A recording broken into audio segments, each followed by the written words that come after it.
undivided Trinity. Amen.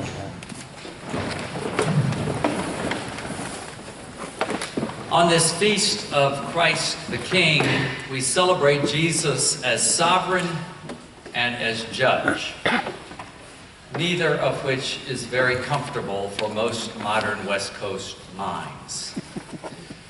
Actually, I think it rather ironic that in an age with such an overabundance of lawyers, and when more Christians take other Christians to court over every conceivable thing, that we would have such difficulty talking about God as judge. But, you know, to give ourselves the benefit of the doubt, maybe it's because we have enough integrity to see how ungodly most of our legal proceedings towards one another are, and don't want to think of God in any way like we are. But I don't know. But nevertheless, for any of us who hold this concept sort of with the green gas God who just blesses everything we do and judges nothing and no one, our gospel reading has a proclamation for us today. Jesus said, "When the Son of Man comes in his glory and all the angels with him, then he will sit on the throne of his glory. All the nations will be gathered before him, and he will separate people one from another as a shepherd separates the sheep from the goats." In other words, we will be judged. We may not like the sound of that, we may not like the thought of that, but it doesn't change the reality of Christ's proclamation. So what are we to make of that? What's the good news in that? You know, part of our mission statement is to share the good news of God. What's the good news in that? Are we supposed to revert to hellfire, damnation religion based on guilt and punishment? I always love to quote St. Paul's, one of his favorite lines, "By no means." Jesus tells us that the good news is not that we won't be judged, but that we won't be judged on what we know, or the profundity of our beliefs, or the correctness of our beliefs, but rather on the generosity of our love. You know, throughout the ages, the church has wrestled with, has had divisions about this concept of right belief. And we have a word that we've created for it by putting two Greek words together, ortho and doxy, right belief.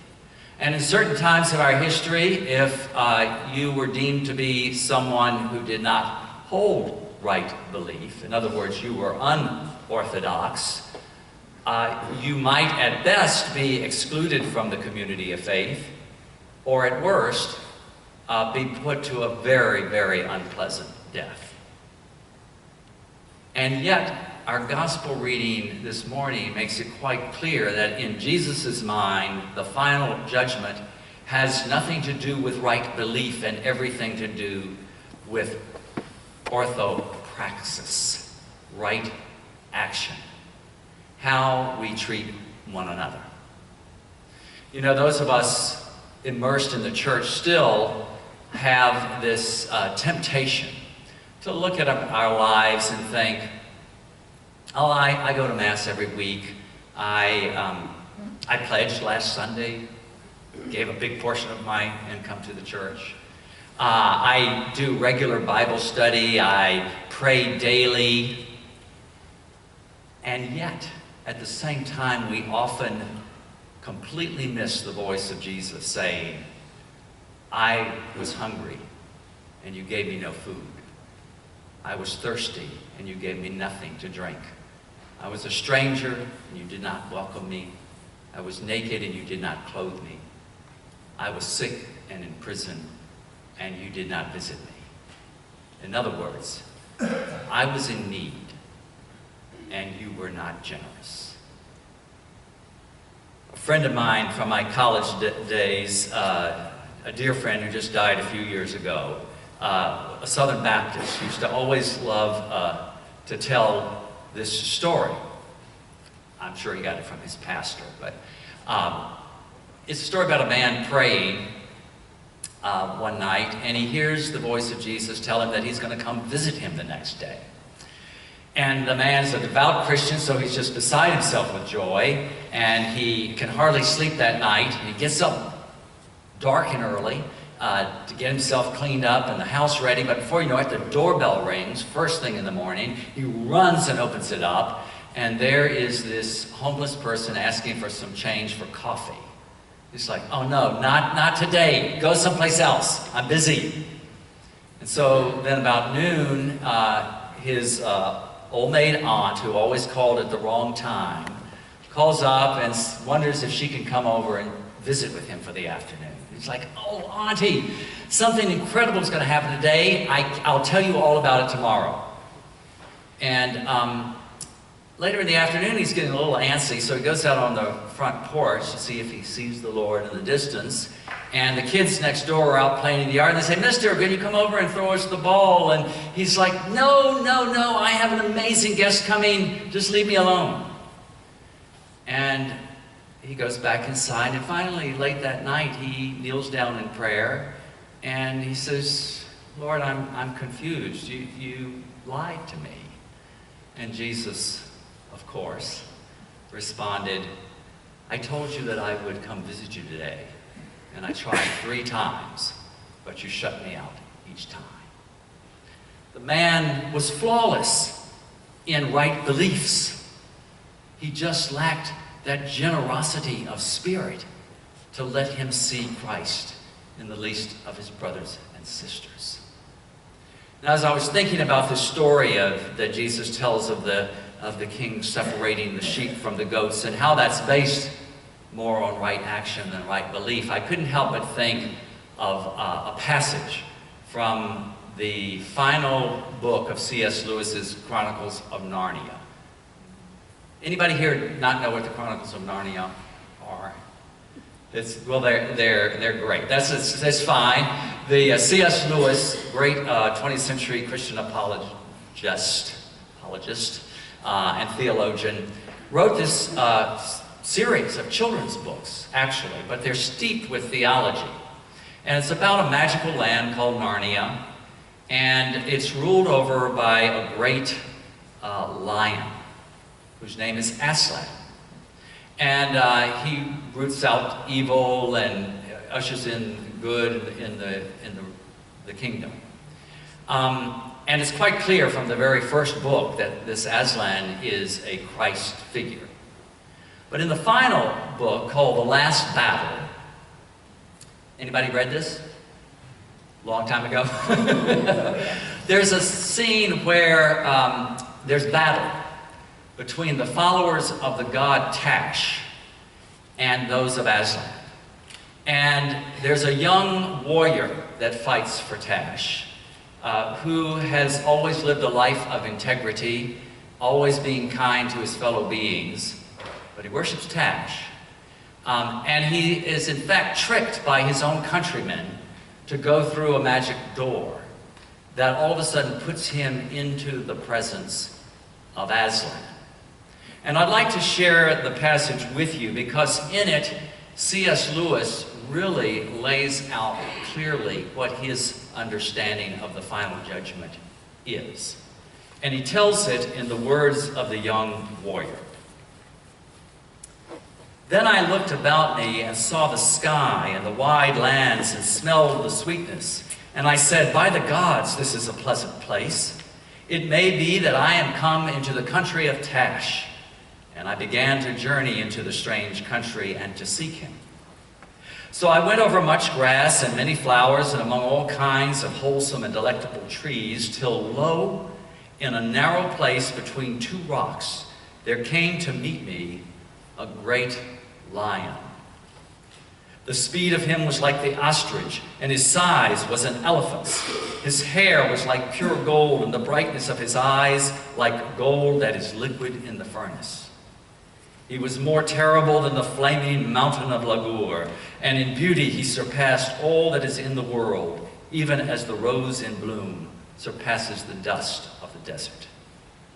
Then I fell at his feet and thought, surely this is the hour of my death. For the lion, who is worthy of all honor, will know that I have served Tash all my days, and not him. Nevertheless, it is better to see the lion and die than to be ruler of the world and live and not to have seen him. But the glorious one bent down his golden head and touched my forehead with his tongue and said, Son, thou art welcome. But I said, Alas, Lord, I am no son of thine, but the servant of Tash.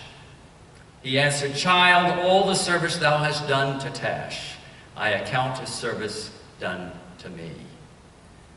Then by reason of my great desire for wisdom and understanding, I overcame my fear and questioned the glorious one and said, Lord, is it then true that you and Tash are one?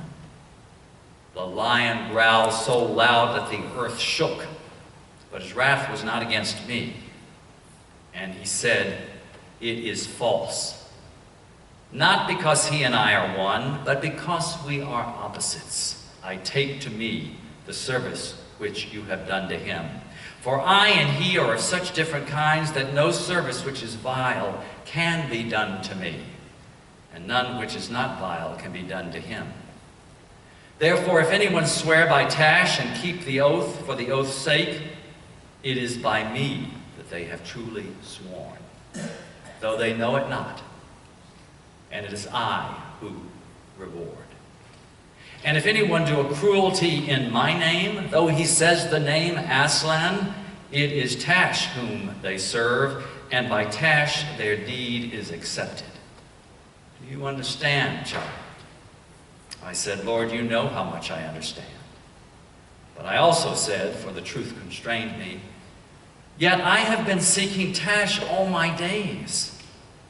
Beloved, said the glorious one, unless your desire had been for me, you wouldn't have sought so long and so truly. For all find what they truly seek. Then he breathed upon me and took away the trembling from my limbs and caused me to stand upon my feet. And after that he said, Not much, but that we should meet again. And I must go further up and further in. Further up and further in. As we celebrate this last Sunday of the Christian year, preparing to enter into Advent next week, as we prepare for that first Advent of Christ as a little baby in Bethlehem, we also prepare ourselves for the second Advent of Christ, at the end of all time, when he comes in glory to judge the living and the dead.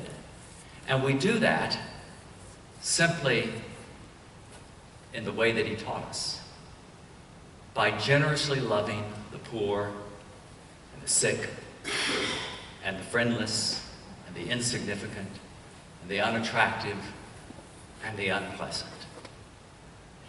And I guarantee you, if we generously respond to the needs of these least of these, our brothers and sisters, and lovingly look them in the eye, there is no doubt, I bet my life on it, that at the last great day, that great lion will breathe his breath upon us and tell us to come further up and further in.